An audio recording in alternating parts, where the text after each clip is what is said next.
이제 다 같이 자리에서 일어나셔서 28장 찬송 부르시면서 대림절 넷째 주일 날 예배 시작하겠습니다.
우리의 마음과 욕망과 은밀한 것까지도 아시는 주님, 성령의 감동으로 우리의 마음을 깨끗하게 하옵소서. 하나님을 온전히 사랑하고 그 거룩하신 이름을 진심으로 찬양하게 하옵소서. 주 예수 그리스도의 이름으로 기도하옵나이다. 우리가 죄 없다고 하면 이는 자신을 속이는 것이요 진리가 우리 안에 있지 않기 때문입니다. 그러나 우리가 죄를 고백하면 신실하시고 의로우신 하나님은 우리의 죄를 용서하시고 모든 불의에서 깨끗하게 해 주십니다. 지난 한 주간 우리의 삶을 돌아보면서 조용히 자신의 죄를 고백하는 시간을 갖겠습니다.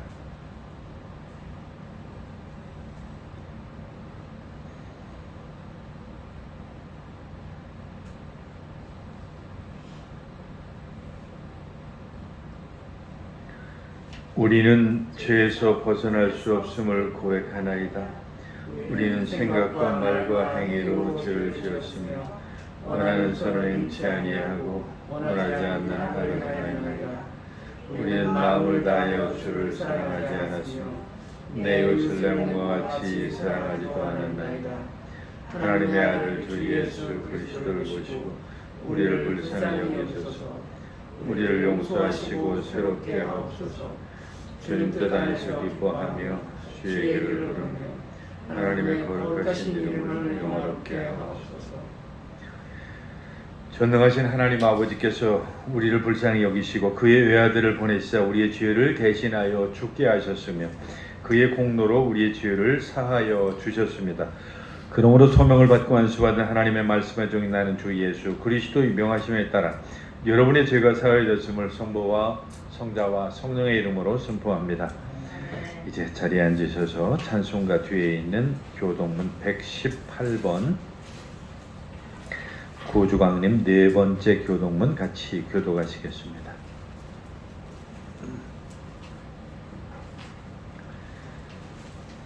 교동문 118번 구주광님 네 번째 교동문입니다. 나는 시온의 의가 빛같이 예루살렘의 구원이 횃불같이 나타나도록 시온을 위하여 잠잠하지 아니하며 예루살렘을 위하여 쉬지 아니할 것인데 이방 나라들이 내 공의를 못 왕이 다 내 영광을 볼 것이요 넌 여호와의 입으로 정하실 새 입으로 일컬음을 받으시고 너는 또 여호와의 손에 아름다운 관대 하나님의 손에 왕관이 될 것이라. 주는 하늘을 강림하시고 주 앞에서 산들이 진성하고 불이 섭을 사르며 불이 물을 끓임 같게 하사 주의 원수들이 주의 이름을 알게 하시며 이방 나라들로 주 앞에서 떨게 하옵소서. 주께서 강림하사 우리가 생각하지 못한 두려운 일을 행하시던 때에 산들이 주 앞에서 진동하였사오니 주 외에는 자기를 앙망하는 자를 위하여 이런 일을 행한 신을 옛부터 들은 자도 없고 귀로 들은 자도 없고 눈으로 본 자도 없었나이다. 아멘.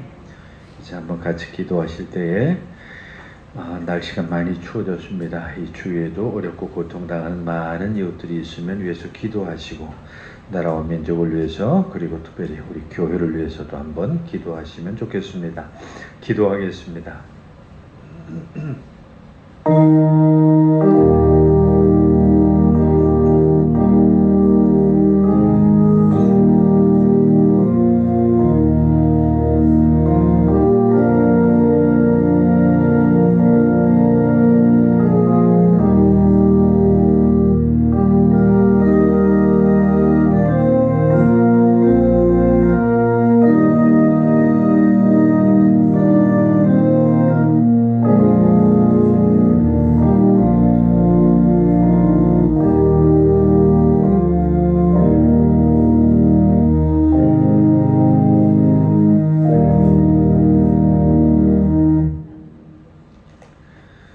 오늘 같이 보실 구약 성경의 말씀은 이사야서 7장에 있는 말씀 같이 보겠습니다. 구약 성경 976쪽에 있는 이사야서 7장 10절로 17절까지 말씀입니다. 오늘의 구약 성서 봉독문인 이사야서 7장 10절로 17절에 있는 말씀을 우리 같이 읽겠습니다. 여호와께서 또 아하스에게 말씀하여 이르시되 너는 내 하나님 여호와께 한 징조를 구하되 깊은 데에서든지 높은 데에서든지 구하라 하시니 아하스가 이르되 나는 구하지 아니하겠나이다. 나는 여호와를 시험하지 아니하겠나이다 한지라. 이사야가 이르되 다윗의 집 위에 원하건대 들을지어다. 너희가 사람을 괴롭히고 또 그것을 작은 일로 여겨 또 나의 하나님을 괴롭히려 하느냐. 그러므로 주께서 친히 징조를 너희에게 주실 것이라. 보라, 처녀가 잉태하여 아들을 낳을 것이요 그의 이름을 임마누엘이라 하리라. 그가 악을 버리며 선을 택한 줄 알 때가 되면 엉긴 젖과 꿀을 먹을 것이라. 대저 이 아이가 악을 버리며 선을 택할 줄 알기 전에 내가 미워하는 두 왕의 땅이 황폐하게 되리라. 여호와께서 에브라임이 유다를 떠날 때에 더 당하여 보지 못한 날을 너와 내 백성과 내 아버지 집에 임하게 하시리니 곧 아수르 왕이 오는 날이니라. 아멘.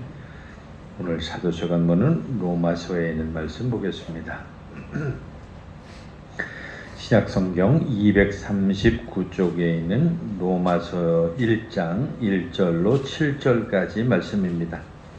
오늘의 사도서 간문인 로마서 1장 1절로 7절의 말씀을 우리 같이 읽겠습니다. 예수 그리스도의 종 바울은 사도로 부르심을 받아 하나님의 복음을 위하여 택정함을 입었으니 이 복음은 하나님이 선지자들을 통하여 그의 아들에 관하여 성경에 미리 약속하신 것이라. 그의 아들에 관하여 말하면 육신으로는 다윗의 혈통에서 나셨고 성결의 영으로는 죽은 자들 가운데서 부활하사 능력으로 하나님의 아들로 선포되셨으니 곧 우리 주 예수 그리스도시니라. 그로 말미암아 우리가 은혜와 사도의 직분을 받아 그의 이름을 위하여 모든 이방인 중에서 믿어 순종하게 하나니 너희도 그들 중에서 예수 그리스도의 것으로 부르심을 받은 자니라. 로마에서 하나님의 사랑하심을 받고 성도로 부르심을 받은 모든 자에게 하나님 우리 아버지와 주 예수 그리스도로부터 은혜와 평강이 있기를 원하노라. 아멘. 찬송가 214장 찬송 드리겠습니다. 나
말씀은 마태복음 1장에 있는 말씀에서 같이 보겠습니다. 마태복음 1장 18절로 25절까지 있는 주님의 말씀을 펴시고 주님의 말씀을 듣기 위해서 자리에서 일어서시겠습니다. 오늘의 주님의 말씀인 마태복음 1장 18절로 25절까지 있는 말씀을 제가 대신 여러분들에게 읽어드리겠습니다.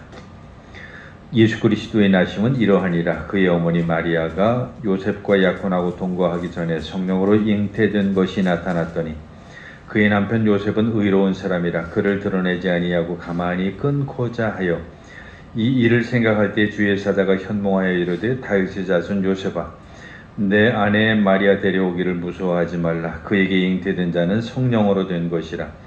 아들을 낳으니 그 이름을 예수라 하라. 이는 그가 자기 백성을 그들의 죄에서 구원할 자이심이라 하니라. 이 모든 일이 된 것은 주께서 선지자로 하신 말씀을 이루려 하심이니 이르시되 보라 처녀가 잉태하여 아들을 낳을 것이요 그의 이름은 임마누엘이라 하리라 하셨으니 이를 번역한즉 하나님이 우리와 함께 계시다 합니다.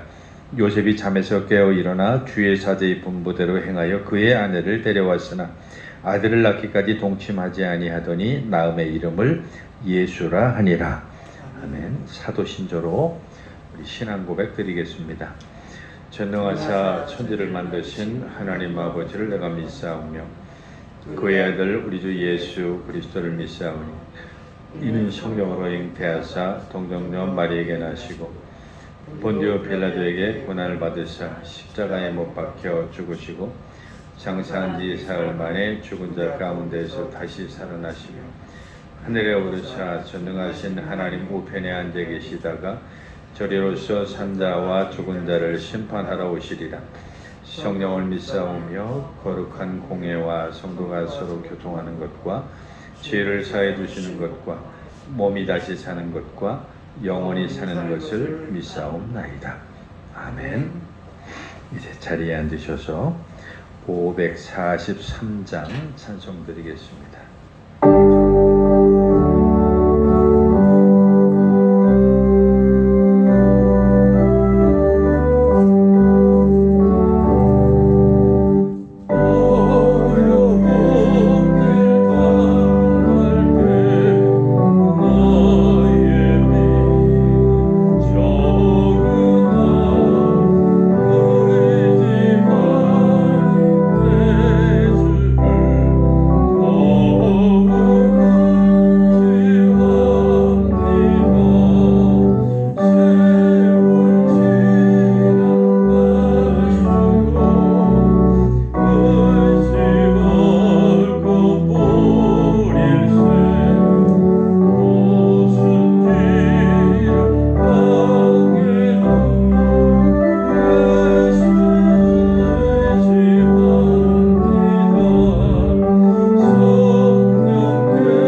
하나님 아버지와 우리 주 예수 그리스도로부터 오는 은혜와 평강이 오늘 여러분과 함께 하시기를 간절히 축원합니다.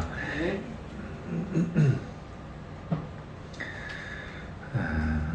여러분들도 비슷한 감정을 느끼셨을 때가 많이 있으리라고 생각이 됩니다만은 나라에서 큰 사건이나 사고가 나고 이러면 많은 사람들이 그렇게 질문을 하고 또 교회를 향해서 예수 믿는 사람들을 향해서 손가락질을 하고 비난을 하는 그 이유 가운데 하나가 그렇게 어렵고 힘든 일이 일어났을 때에 당신들이 믿는 그 하나님은 어디 계셨느냐라고 하는 이런 질문이죠.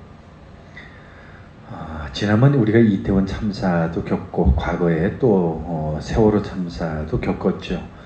그 많은 젊은 생명들이 그와 같이 허무하게 세상을 떠날 때에 아마 우리 믿는 사람들조차도 그런 질문을 하지 않을 수가 없었으리라고 생각이 듭니다. 도대체 하나님은 어디 계셨습니까? 왜 이런 일이 일어나도록 이렇게 방치하시는 겁니까? 라고 하는 이런 생각, 이런 비난, 이런 원망 같은 것을 아마 안 해본 사람이 없을 것 같아요. 어디 그뿐이겠어요? 우리 삶에 그리고 내 주변에 많은 사람들이 어렵고 힘든 일이 닥치면 제일 먼저 묻는 그런 것 중에 왜 나한테 이런 일이 일어나야 됩니까? 그리고 내가 이렇게 어려워서 하나님 앞에 부르짖고 내가 이렇게 호소를 하고 눈물 콧물 흘리고 있는데 도대체 하나님은 뭐 하시는데 왜 이런 일이 일어나기까지 그냥 놔두시는 것입니까? 라고 이렇게 묻지 않을 수 없다라고 하는 것이죠. 사실 여러분 시편 읽다 보면 그 시편의 그 처절한 그 탄식시 같은 그런 부분들의 그 시편 9조 9구절절이 비슷한 내용들이 있죠. 하나님, 내가 지금 어렵고 힘이 들어요. 나를 힘들게 하고 나를 고통스럽게 하고 나를 어렵게 하는 좀 많은 내 주변의 상황 그리고 사람들 이런 것들이 있는데 주님, 내가 이렇게 하나님 앞에 무릎 꿇어 부르짖는데도 불구하고 왜 하나님께서 나한테 아직도 이렇게 대답이 없는 겁니까? 왜 나를 이렇게 놔두는 겁니까? 도대체 왜 이렇게 젊은이들이 그 많은 목숨을 잃어가는데도 하나님은 그때 뭐 하셨습니까? 정말 살아계신 하나님이라고 하면 그렇게 놔두어서는 안 되는 것 아닙니까? 마찬가지죠.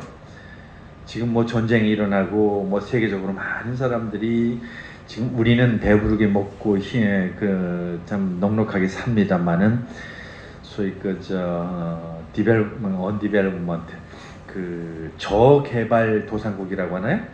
아주 우리도 그런 표현을 많이 썼죠. 옛날에는 가난하고 힘든 나라들이 의외로 많아요. 생각보다. 요즘 들어서 특히 이제 이런 세계적인 경제 상황이나 이런 것으로 말미암아서 좀 남미 쪽에도 많이 문제가 되고 그리고 좀 아프리카 쪽은 뭐 과거부터 늘 그런 문제들을 많이 겪어왔죠. 근데 그런 곳에 가면 우리가 과거에 겪었던 것보다 훨씬 더 어렵고 힘든 그런 일을 그 사람들이 겪고 있어요.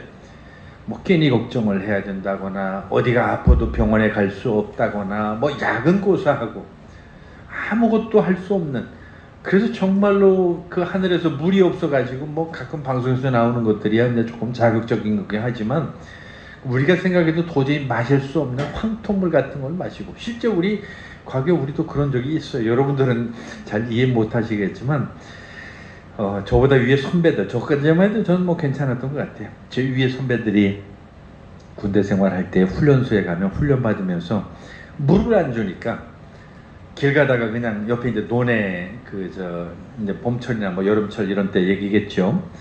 물이 고여 있으면 그 논물을 얼른 뛰어가서 그냥 그 논물 막 마시고 했던 이런 얘기를 우리가 많이 듣습니다. 근데 그런 것들이 지금 현실이 되고 있는 사람들이 많아요. 정말 그럴 때마다 우리가 늘 하나님 앞에 질문을 하거나 의문을 갖는 것 중에 하나님 이렇게 어렵고 이렇게 힘들고 이렇게 고통스러운 사람들이 있고 이렇게 상황이 이런데 하나님은 어디 계셨습니까? 라고 하는 이런 질문 안 하는 거짓말이죠. 마찬가지예요. 우리 교회를 향해서도 우리가 늘 기도할 수 있는 것 중에 하나가 그런 것들이 있죠. 하나님은 나는 정말 열심히 내가 하나님을 위해서 애쓰고 수고하고요.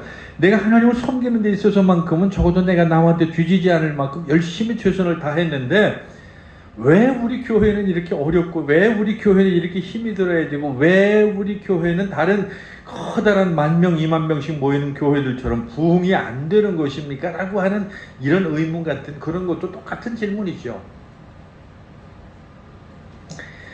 사실 오늘 우리가 마태복음 같이 읽은 그 마태복음서 1장 말씀을 중심으로 해서 어디에 계신가요? 라고 하는 이런 제목으로 제가 말씀의 은혜를 나누려고 하는데요.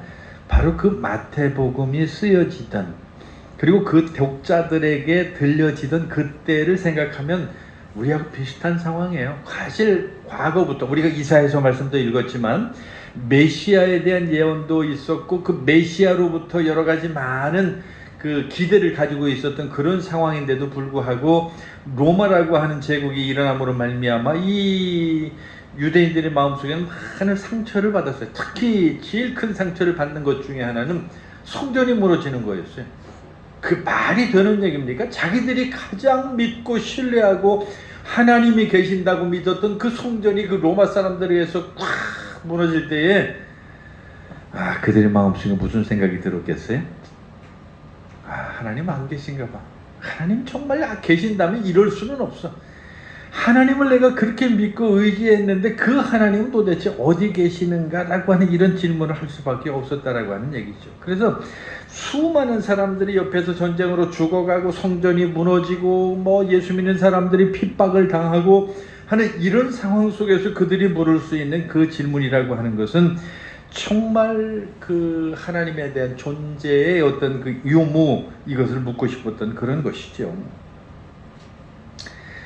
오늘 복음서 말씀은 우리에게 바로 그 대답을 해주는 내용이 바로 오늘 우리가 읽은 복음서 말씀입니다. 바로 그런 맥락에서 이 복음서 저자는 수백 년 전에 태어난 어떤 한 아이에 대한 예언을 지금 독자들한테 다시 상기를 시켜줘요. 이사야 시대에 우리가 같이 지금 오늘 같이 읽은 그 구약성서 봉독문 이사야 7장의 말씀에서 언급되어졌던 그 이사야의 그 예언이 너희들은 다 잊어버렸을지도 모르지만 사실은 그 예언을 너희가 다시 한번 기억했으면 좋겠다라고 하면서 그 말씀을 다시 상기시켜 주죠.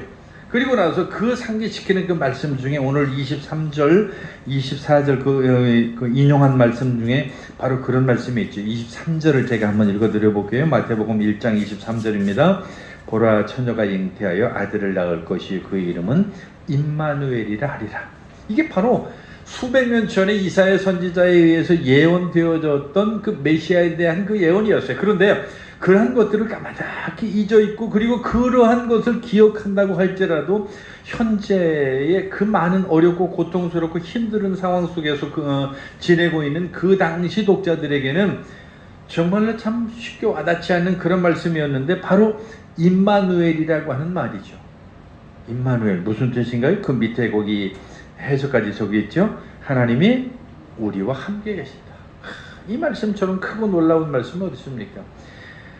비록 성전은 파괴되었지만 비록 너희가 그렇게 핍박을 받아서 많은 사람들이 죽어갔지만 그리고 많은 사람들이 십자가에 달려서 그렇게 목숨을 잃었지만 그럼에도 불구하고 임마누엘의 하나님이 너희와 함께 계신다라고 하는 이 말씀을 지금 이 복음서 기자가 전하고 있는 거예요. 오늘 공교롭게도 같이 읽은 우리가 1장의 말씀 마태복음 1장의 말씀에 보면 그 주인공이 누가 나오냐면 요셉이라고 하는 사람이 나와요. 이 신학적인 얘기인데 여러분들 그냥 참고로 알아두시면 같은 복음서인데도 누가복음 같은 경우는 요셉이 주인공이 아니에요. 마리아가 주인공이에요. 그래서 마리아 위주의 이야기가 써 있다고 한다면 이 마태복음은요 요셉이라고 하는 사람의 초점을 맞춰요. 같은 사건이지만 누가 주인공이고 누가 포커스에 맞춰지느냐에 따라 달라진 거죠. 그런데 오늘 본문에 보면 그 요셉이라고 하는 사람이 포커스가 맞춰지고 그 사람이 주인공이 되어서 그 요셉에 대한 이야기로 풀어가요. 그러니까 다른 복음서하고 좀 분명히 다른 거죠. 그런데 그 요셉이라고 하는 사람이 겪었을 그 상황을 우리가 지금 짐작해 볼 수 있는 내용이 거기 잠깐 소개가 되는데 그 요셉이라고 하는 사람이 이제 정혼이 오늘 우리 식으로 약혼이겠죠. 마리아라고 하는 그 여인하고 약혼을 하고 이제 결혼을 앞두고 있는데 참 말이 되는 얘기입니까? 아이를 가졌다는 거죠.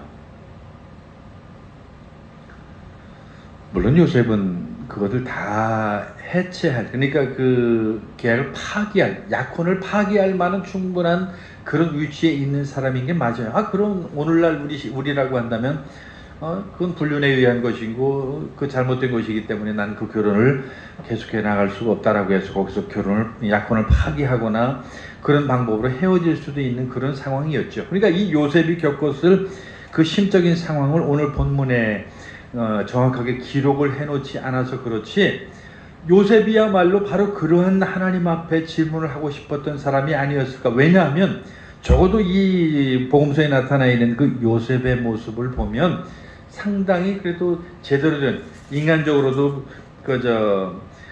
제대로 된 사람이라고 19절에 그 내용이 잠깐 소개가 되는데요. 그의 남편 요셉은 의로운 사람이라 라고 하는 이런 표현으로 보더라도 이 사람이 굉장히 참 선한 사람이고 정말 하나님 앞에 제대로 된 믿음의 사람이었다라고 하는 것을 우리는 짐작해 볼 수가 있는 그 내용들이 있습니다. 그러니까 그 사람이 가졌을 그 마음의 갈등이라고 하는 게 얼마나 컸겠어요. Why not? Why me? 왜 하필이면 나한테 이런 일이 일어나야 되는지 모르겠어요.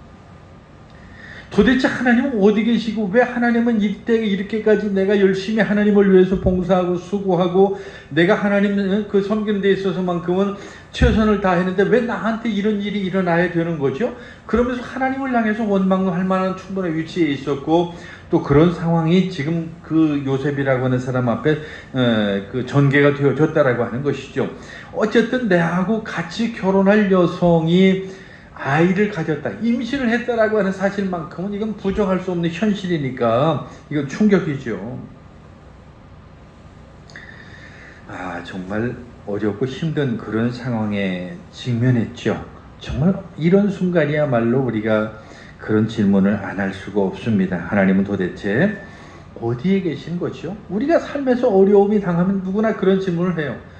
하나님 도대체 어디 계신 거예요? 나는 이렇게 힘들고 어려운데 하나님 도대체 왜 대답이 없어요?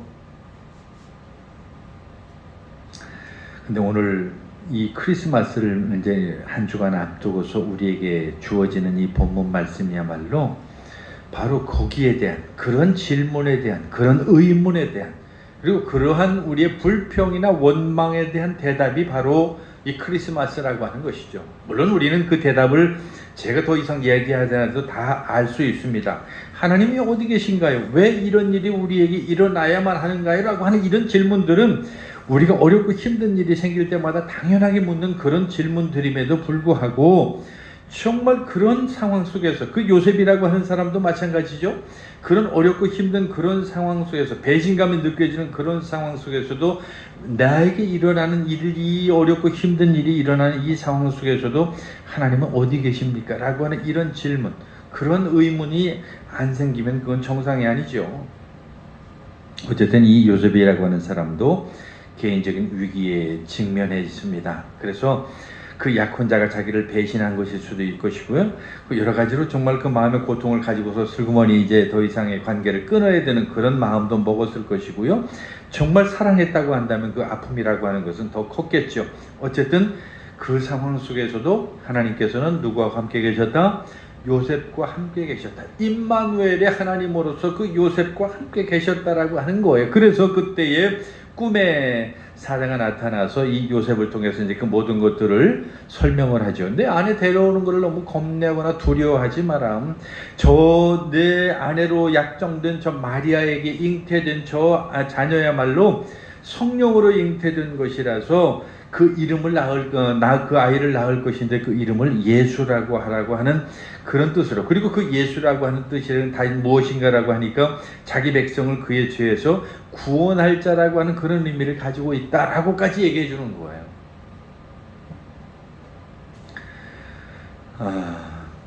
요셉이라고 하는 사람이 실망했지만, 정말 그 마음의 상처를 받았지만 하나님께서는 그 요셉을 떠난 게 아니었다라고 하는 거죠.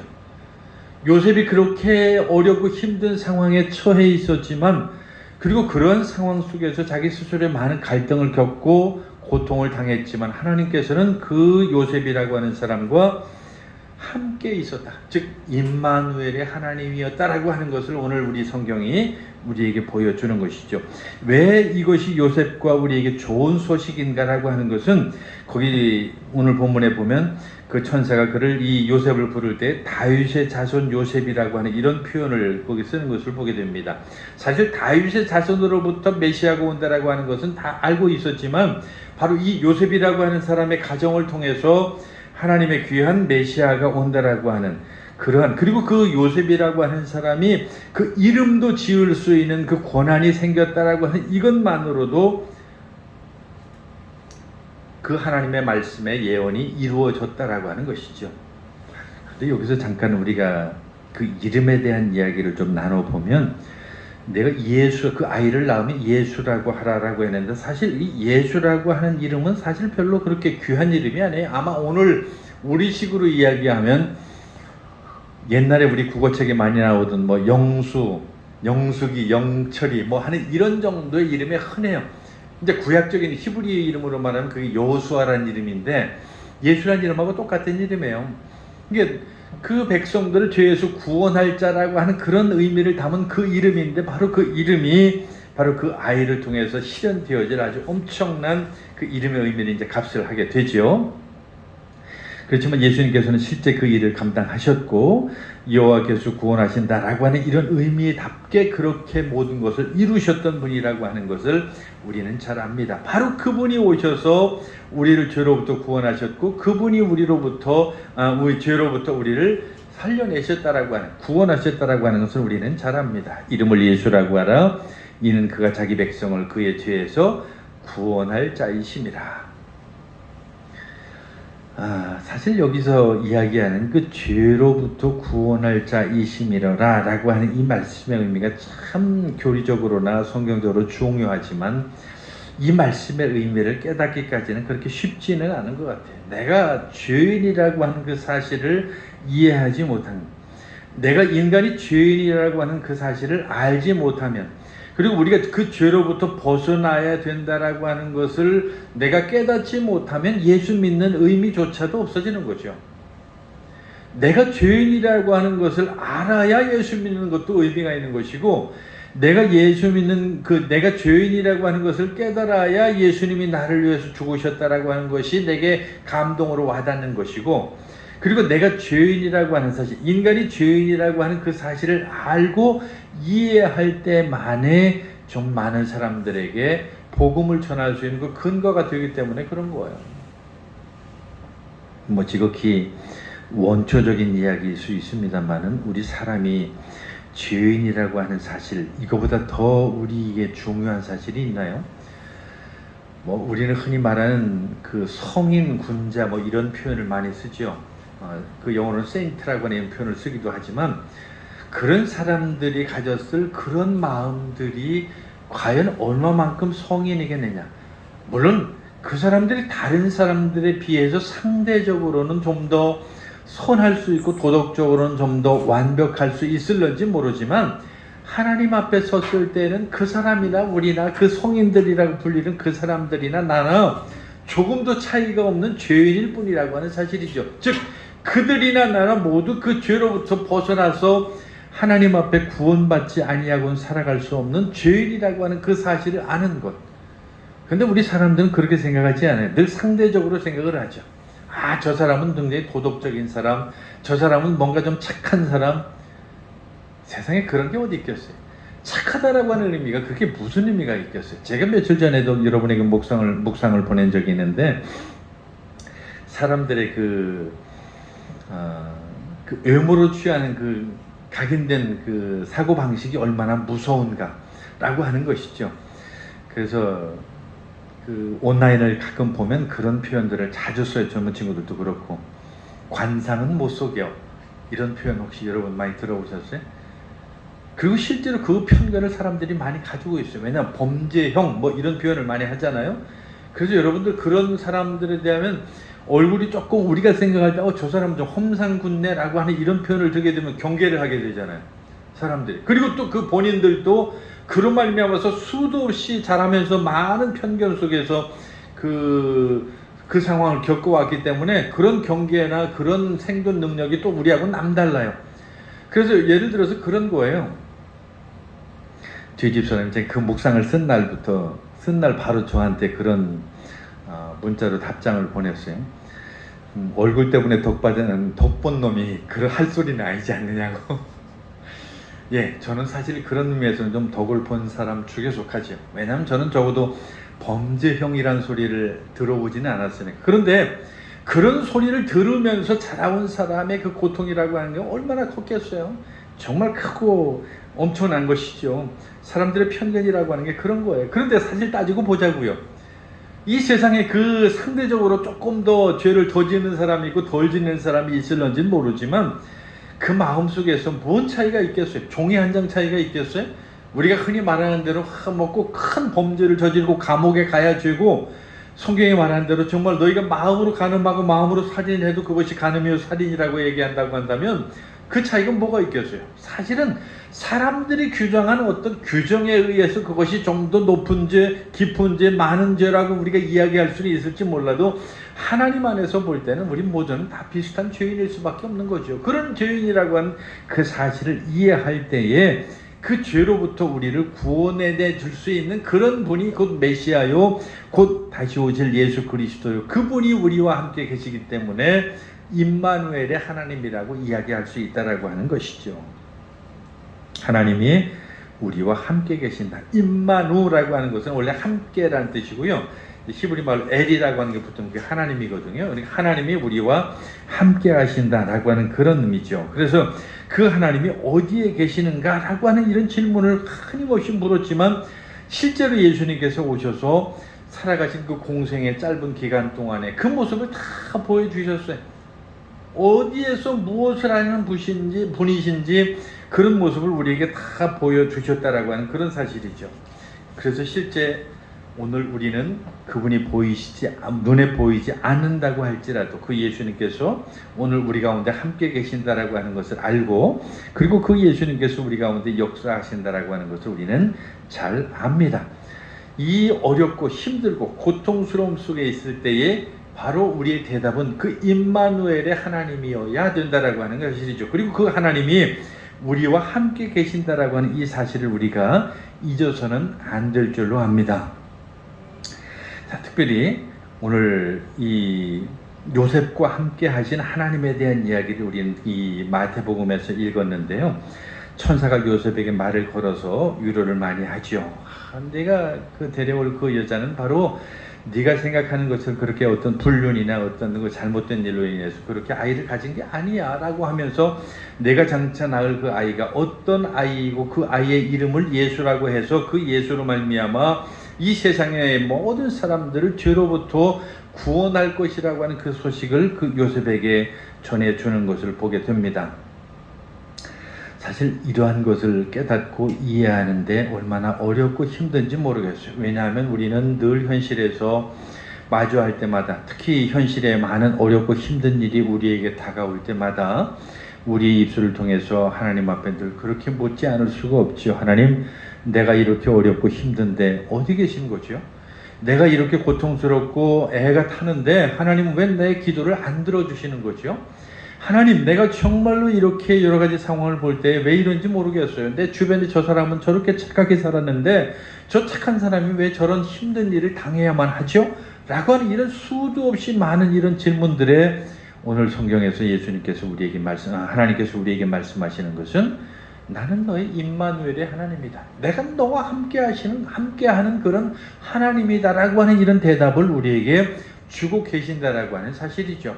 그런데도 여전히 우리는 그런 것들로 그러한 그 하나님의 음성에 귀를 기울이는데 여전히 연약합니다. 그리고 믿음이 부족하죠. 왜냐하면 우리는 하나님을 바라보기보다는 여전히 현실에 있는 어려움이 우리에게 좀 더 우선적으로 다가오게 되고, 그리고 그런 어렵고 힘든 일들이 우리에게 고통을 주기 때문에 더 어렵고 힘든 거죠. 그럼에도 불구하고 오늘 성경은 분명하게 임마누엘의 하나님이라고 우리에게 말씀을 합니다. 특별히 하나님께서 우리와 함께 계신다라고 하는 그 말씀의 사실이 그렇게 어렵고 힘들고 고통스러웠던 그 이스라엘 백성들, 특히 오늘 이 마태복음을 우리가 같이 읽었는데 그 마태복음의 그 많은 독자들에게도 그것이 읽혀지고 그리고 그렇게 예수 그리스도를 통해서 나중에 밝혀졌듯이, 그리고 요셉이라고 하는 사람에게 그렇게 어렵고 힘든 그런 질문을 할 수밖에 없었던 상황 속에서 그 요셉을 통해서 예수 그리스도의 놀라운 탄생이 있을 수 있었던 것처럼 오늘 저나 여러분도 마찬가지로 이 세상을 살아갈 때에 우리가 이해할 수 없는, 그리고 우리가 납득되어지지 아니하는 많은 어렵고 힘든 그런 일들이 우리에게 다가온다고 한다면, 우리는 오늘 이 본문 말씀을 기억하고 이 본문에서 우리에게 말씀의 은혜를 주시는 것처럼 임마누엘의 하나님, 즉 나와 함께 하시는 하나님이라고 하는 이 사실을 우리가 깨달아야 될 줄로 믿습니다. 그래서 우리 입술을 통해서 하나님 도대체 어디 계시지요? 왜 하나님이 나를 모른 채 하십니까? 왜 하나님이 이런 때 외면하셨습니까? 라고 하는 이런 질문을 하기보다는 그 하나님께서 이스라엘 백성과 함께 하셨고, 그리고 그 하나님께서 요셉과 함께 하셨고, 그리고 그 하나님께서 저와 여러분과 함께 하셨다라고 하는, 그리고 하신다라고 하는 그 사실을 믿음으로 고백할 수 있는 저와 여러분 될 수 있기를 간절히 축원합니다. 기도하겠습니다. 사랑이 많으신 하나님, 정말 우리가 어렵고 힘든 일을 당할 때에는 요셉이 그랬듯이 이스라엘 백성들이 그랬듯이 도대체 우리 주변에 많은 어렵고 힘든 일이 일어날 때에는 그렇게 묻지 않을 수가 없습니다. 왜 하나님께서는 어디 계시길래 이런 일이 일어나도록 내버려 두시는 것이지요? 왜 하나님께서는 내 기도에 응답하지 않는 것이지요? 왜 하나님께서는 나의 어려움을 모른 척 하시는 것인가요? 라고 이렇게 질문할 수밖에 없습니다. 주님, 오늘 이스라엘 백성에게 그리고 요셉에게 함께 하셔서 이 세상의 모든 사람들에게 임마누엘의 하나님인 것을 보여주셨던 것처럼 오늘 우리에게도 어렵고 힘들 때 하나님 앞에 부르짖을 때마다, 하나님을 바라볼 때마다 그 임마누엘의 하나님인 것을, 나와 함께 계신 하나님이신 것을 깨달아 알게 하여 주시옵소서. 예수님의 이름으로 기도하옵나이다. 아멘.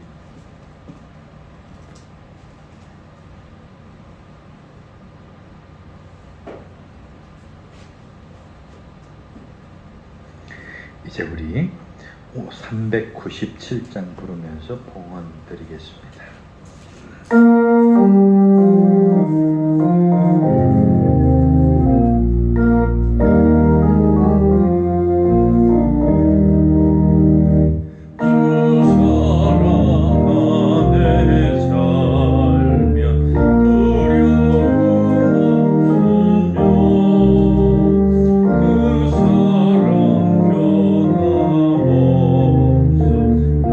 마음 편하다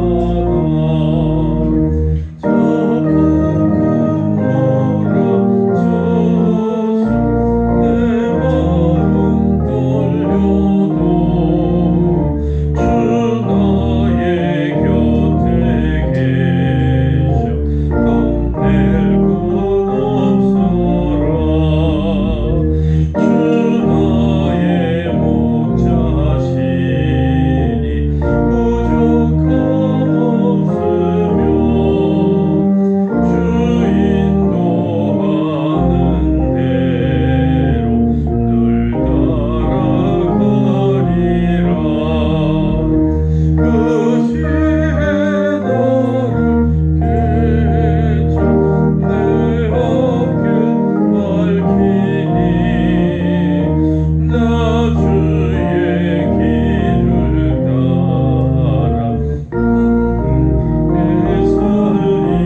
하나님 아버지, 오늘 우리에게 많은 어렵고 힘든 일이 닥칠 때마다 우리가 주님 앞에 주님 왜 어디 계셨습니까? 왜 모른 척 하십니까? 라고 이렇게 묻기보다 임마누엘의 하나님이요 이 땅에 우리를 구원하시게 오신 그 주님 예수 그리스도를 우리가 기억하여 우리의 믿음으로 주님의 함께 계심을 인정하고 믿고 고백하게 하여 주시옵소서. 오늘도 하나님 앞에 드리신 물질들이 있습니다.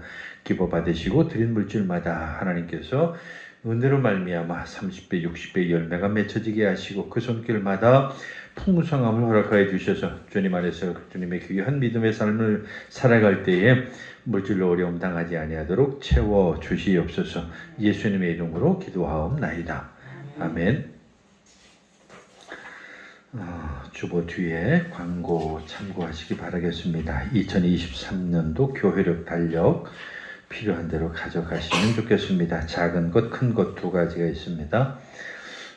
다음 주일은 마침 또 이번엔 성탄절이 그 주일날이라서 별도의 성탄절 축하 예배를 드리지 않고 그냥 주일날 다음 주일이기 때문에 성탄 축하 예배로 드려야 될 것 같습니다. 그 밖의 내용은 거기 주보 참고하시면 되겠습니다. 이제 우리 다 같이 자리에서 일어나셔서 1장 찬송 부르시고 축도로 마치겠습니다.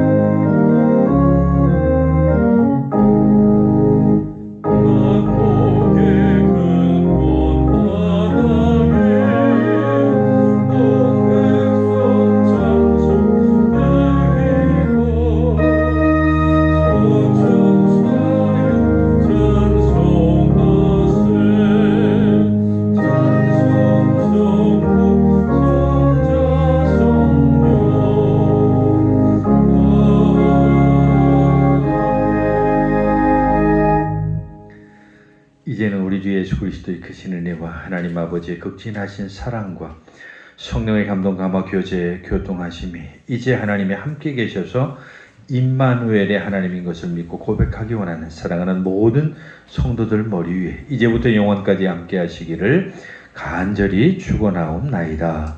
아멘.